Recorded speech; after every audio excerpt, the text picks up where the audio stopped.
Irmãos, para nossa reflexão, para nossa meditação aqui nesta noite, o texto é o texto de Romanos, capítulo 12, do versículo 9 até o verso 21. E como nós falamos inicialmente, né? O mundo precisa ver Cristo em nós, né? E qual deve ser as nossas atitudes, qual deve ser o nosso comportamento, né? Diante de um mundo não cristão, diante de pessoas não cristãs, da maneira como os não crentes nos tratam, qual deveria ser e como deveria ser a nossa atitude. Então, a meditação de hoje tem como título Virtudes Cristãs, né?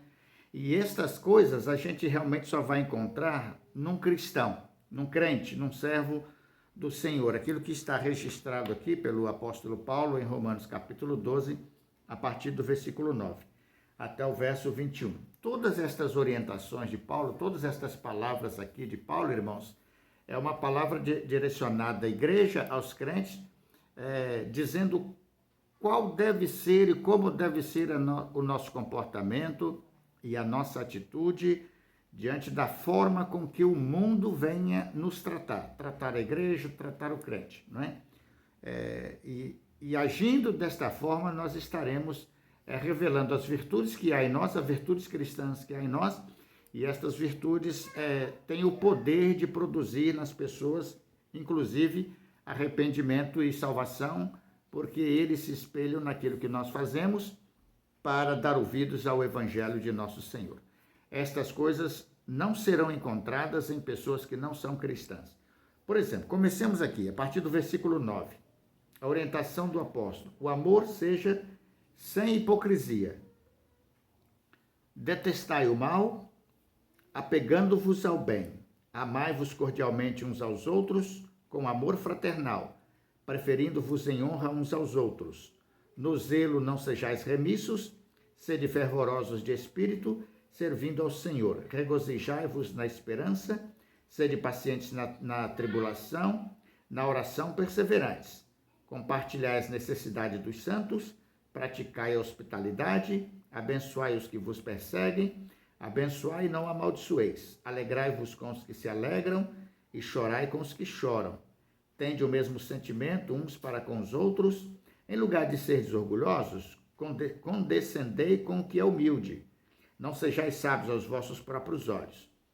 Não torneis a ninguém mal por mal, esforçai-vos por fazer o bem perante todos os homens. Se possível, quando depender de vós, tende paz com todos os homens. Não vos vingueis a vós mesmos, amados, mas dai lugar à ira, porque está escrito: a mim me pertence a vingança, eu é que retribuirei, diz o Senhor. Pelo contrário, se o teu inimigo tiver fome, dá-lhe de comer. Se tiver sede, dá-lhe de beber. Porque fazendo isso, amontoarás brasas vivas sobre a sua cabeça. Não te deixes vencer do mal, mas vence o mal com o bem. Amém, amados irmãos? Esta é a recomendação, né, do apóstolo Paulo. A palavra de Deus aqui nos orienta qual deve ser a nossa postura e a nossa atitude diante de um mundo não cristão, ou da maneira como os não cristãos venham nos tratar. E geralmente a gente é tratado mal por eles.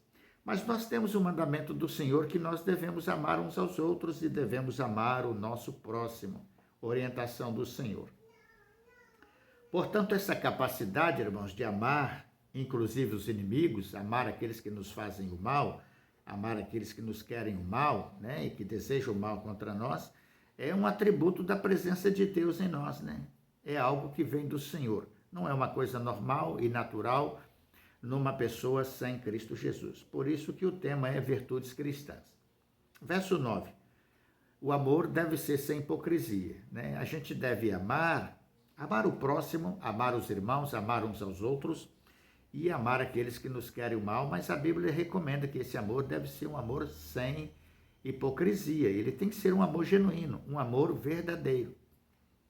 E na igreja, principalmente, nós precisamos exercer isso uns para com os outros, né? E não pode ser só palavras, não pode ser manifestação só naqueles cultos, né? Aqueles momentos de cânticos, aliás, de comunhão, né?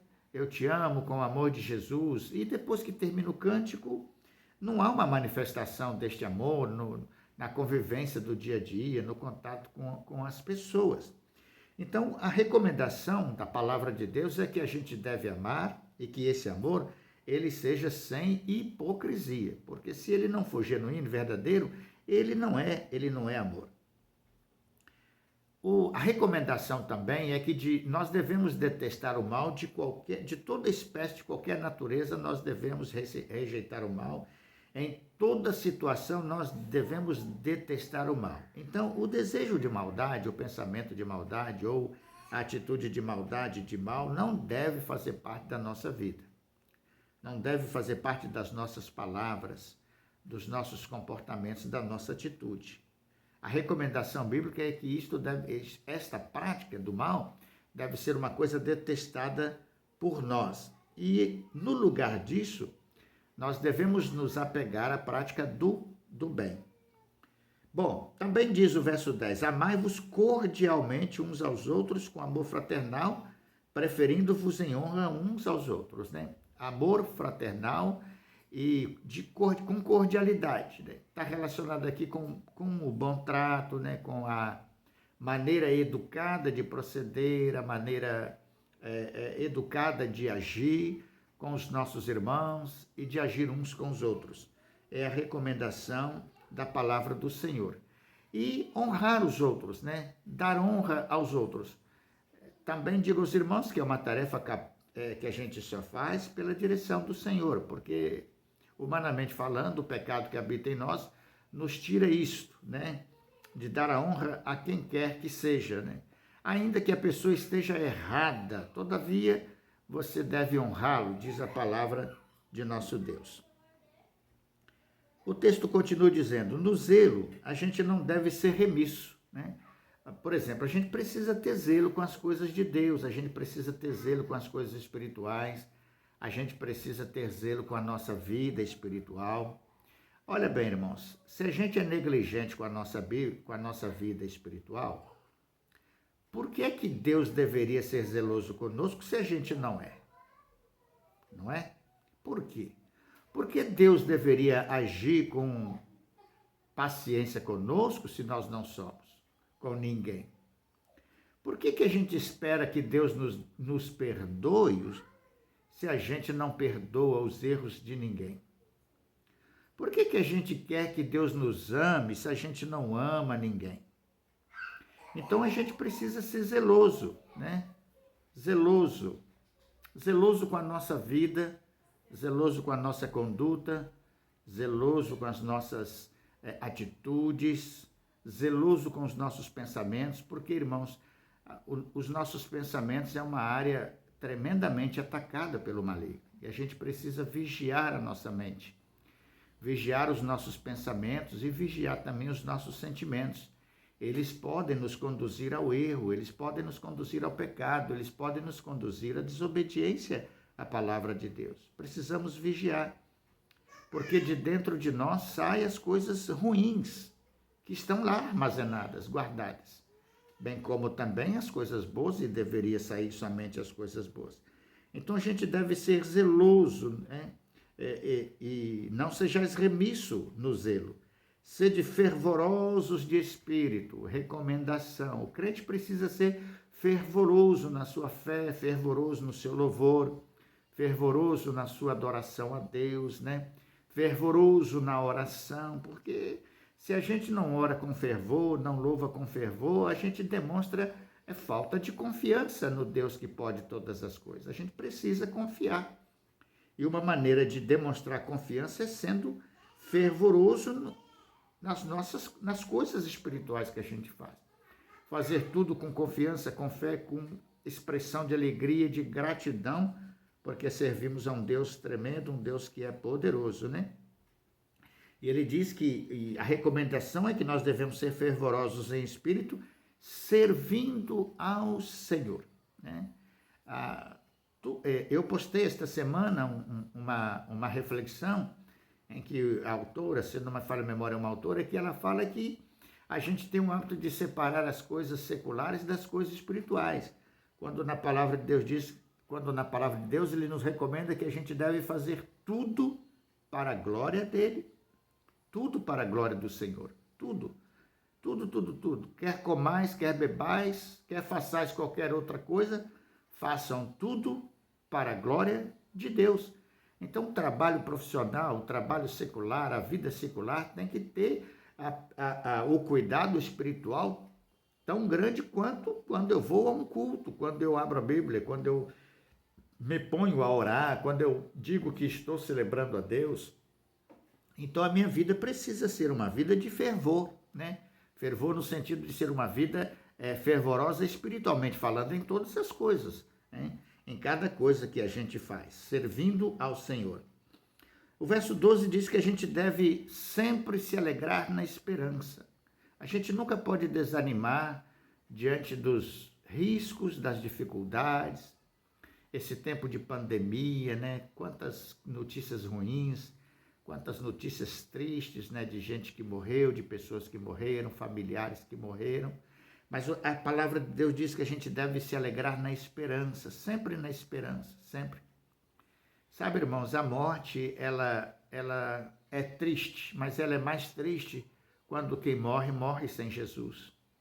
Quando quem morre, morre sem perdão, morre sem salvação. Isso produz uma tristeza muito grande no coração da gente, porque é alguém que não vai estar no céu com Deus. Mas aqueles que, por alguma razão, Deus levou, tirou de nós pela morte física, crentes em Cristo, remidos por Cristo, a nossa alegria é saber que nós vamos estar com Ele na glória, né? Estaremos juntos no céu, estaremos juntos ali. Esses dias eu vi alguém postando sobre vários sambistas, né? Eram sambistas falando de sambistas, numa roda de bebida, de fumo, essas coisas todas, né? Falando dos sambistas que morreram e dizendo que eles estão lá no céu tocando samba com São Pedro e que eles estariam todos juntos, quando todos morressem, estariam todos lá no céu tocando samba com São Pedro. Irmãos, o povo ímpio, eles têm esperança de ir para o céu e de estarem juntos celebrando lá no céu. Percebe, irmãos? Percebe? Essa esperança deve alegrar o nosso coração, porque nós temos realmente a esperança certa, correta, genuína, de que realmente, por meio de Jesus Cristo e pelo seu sacrifício na cruz, nós vamos nos encontrar no céu. Todos nós estaremos lá. Esta é a esperança. E esta deve ser a motivação do nosso coração. Mesmo que estejamos à beira da morte, à sombra da morte. O salmista diz, ainda que eu andasse pelo vale da sombra da morte, eu não teria medo, porque o Senhor está comigo. E essa deve ser a alegria do nosso coração. O texto diz, alegrai-vos na esperança. E nas tribulações, qual é a recomendação? A recomendação é que no tempo da tribulação nós devemos ser pacientes, né? O salmista diz, eu esperei com paciência no Senhor, Ele ouviu o meu clamor. Então recomenda-se paciência no tempo da tribulação. E na oração? Na oração a gente deve ser perseverante, orar em todo o tempo. Paulo diz, orai sem cessar, orar. Se estiver difícil, a gente deve orar. Se estiver fácil, a gente deve orar. Se a luta for grande, se tiver tomado do medo, preocupado, a doença está aí para nos preocupar, não é? Orar, perseverantes em oração. O vírus está aí, devemos continuar perseverantes em oração. O versículo 13 diz que a gente deve compartilhar as necessidades dos outros, né? Compartilhar as necessidades dos santos. Compartilhar aqui, irmãos, sabendo que alguém necessita de algo e eu posso ajudar, eu devo fazer isso, né? Eu devo repartir o pouco que eu tenho com aquele que nada tem. Isto é o compartilhar as necessidades dos santos. E veja bem, irmãos, aqui não é um compartilhar generalizado, mas é um compartilhar com os irmãos da igreja, né? O apóstolo Paulo, escrevendo aos Gálatas, ele diz que a gente deve fazer o bem a todas as pessoas, mas especialmente, primeiramente, aos que são da fé, da família da fé, aos domésticos da fé. Então, antes, Antes de ajudar um ímpio, a gente deve ajudar um irmão, uma irmã que esteja passando por necessidade. Da mesma maneira, ele se refere à hospitalidade, né? Praticai a hospitalidade. Naquela ocasião, muitos dos discípulos e dos crentes, né, sofrendo perseguição, tiveram que sair da sua cidade, indo para outras cidades, fugindo da perseguição. Esses irmãos não poderiam ficar desamparados. E daí a recomendação da hospitalidade. A gente deve abrir nossa casa para atender irmãos em suas necessidades, atender os missionários em suas necessidades, né? No passado era tão comum receber missionários em casa, hospedar conferencistas em casa. Hoje, não sei, por algumas comodidades, prefere colocar o conferencista num hotel, pagar um quarto de hotel, mas isso não é hospitalidade. Hospitalidade é receber na sua casa, hospedar alguém com alegria no coração e compartilhar com ele daquilo que você tem condições de compartilhar com ele na necessidade. E também, irmãos, uma coisa interessante, né? No tempo da igreja primitiva, quando alguma pessoa ficava mais de 2 dias na casa de alguém, ele era considerado falso profeta. Não podia ficar. Ele era considerado falso profeta, porque ficava ali para comer e beber e nada fazer, né? Nada fazer.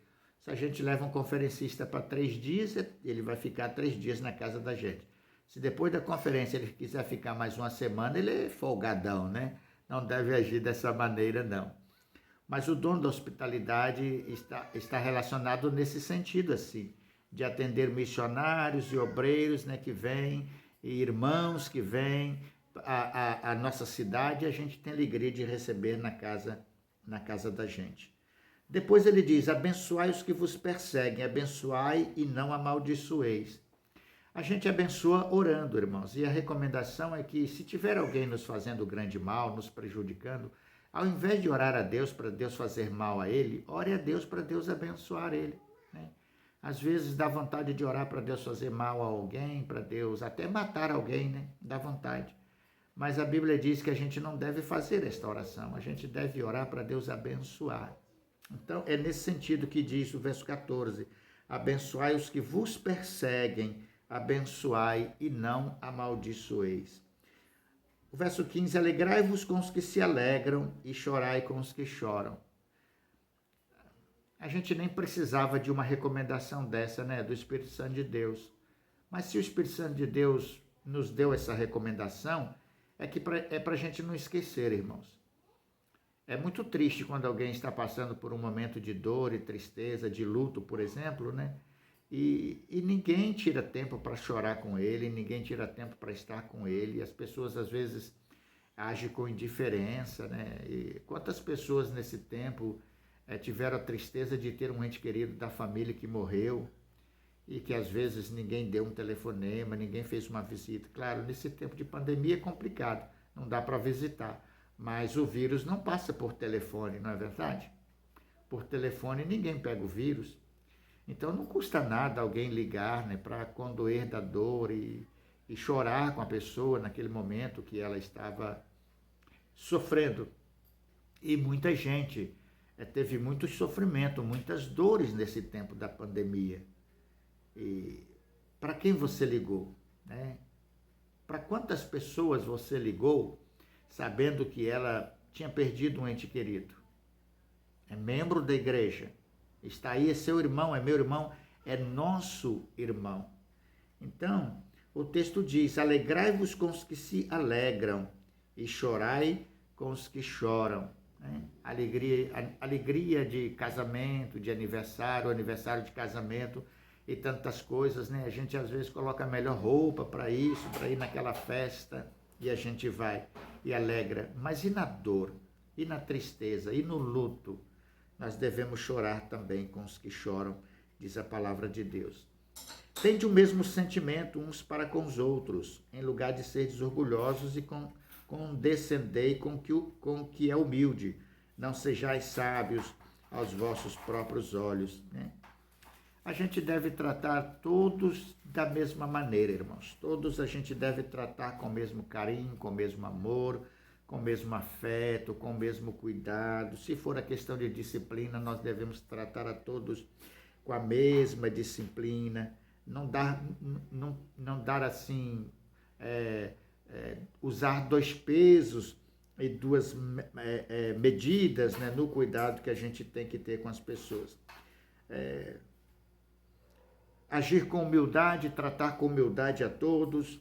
Ninguém deve exacerbar do conhecimento que tem, da sabedoria que tem, porque muita gente que tem sabedoria se coloca numa posição de orgulho contra o outro, porque o outro é mais humilde.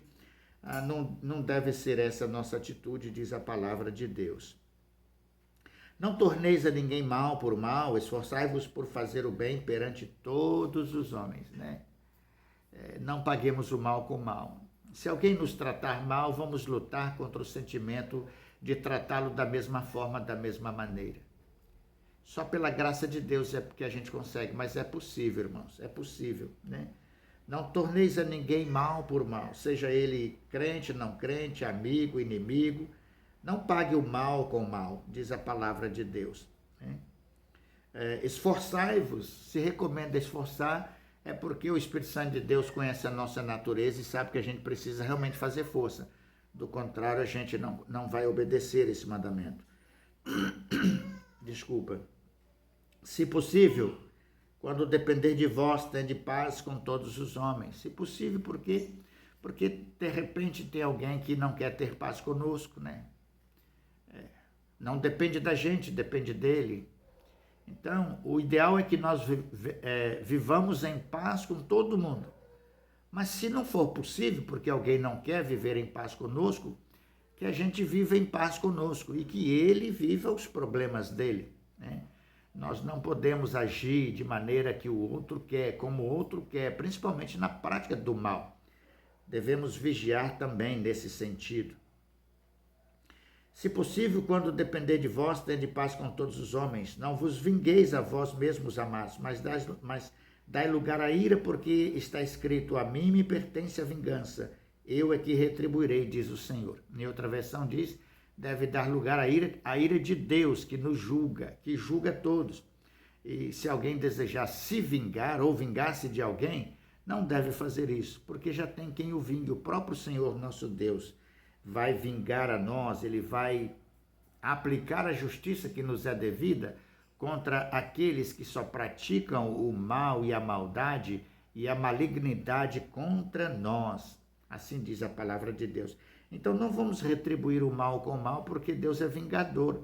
Da mesma maneira que vai condenar o ímpio que nos trata mal, nos condenará por ter tratado também mal o ímpio ou ao irmão, da mesma maneira. Então vamos agir diferente. Nunca retribuir o mal com o mal, nem buscar a vingança.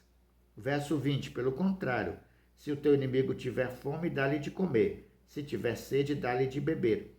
Porque fazendo isto, amontoarás brasas vivas sobre sua cabeça. Não te deixes vencer do mal, mas vence o mal com o bem. Então, meus amados, diante de tratamentos ofensivos, agressivos, violentos, zombadores, críticos, de pessoas que não têm o temor de Deus a nós, de nos tratar mal por causa ou da nossa fidelidade a Deus, da nossa fé, ou por qualquer outra razão, qual deve ser a nossa postura?